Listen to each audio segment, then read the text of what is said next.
Tonus è il miglior negozio di calzature moda comoda. Qui troverete il più vasto assortimento di calzature Fratelli Tomasi. Eleganza e comodità, perché camminare è vivere. Ben ritrovati al meteo.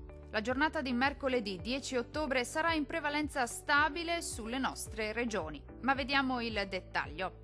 Sul Veneto sin dal mattino sarà bel tempo, con ampio soleggiamento su tutte le province.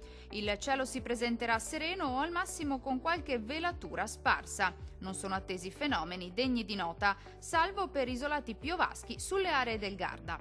Temperature minime tra 12 e 15 gradi, massime comprese invece tra 21 e 25 gradi circa. Vediamo ora che tempo farà sul Friuli Venezia Giulia. Poche novità, anche sulla nostra regione dominerà il sole. Sarà dunque una bellissima giornata all'insegna di un tempo asciutto. Il cielo sarà sereno e sgombro da nubi praticamente su tutti i settori. Non sono attese piogge. Temperature minime tra 13 e 15 gradi, valori massimi gradevoli oscillanti tra 23 e 25 gradi circa. Vediamo infine la situazione meteorologica del Trentino Alto Adige. Tempo in prevalenza buono, soprattutto al mattino, quando sarà ampiamente soleggiato ovunque.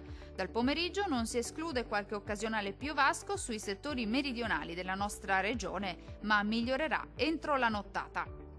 Temperature minime tra 13 e 15 gradi, valori massimi oscillanti invece tra 22 e 25 gradi circa. Dal meteo di Antenna 3 è tutto, arrivederci al prossimo aggiornamento.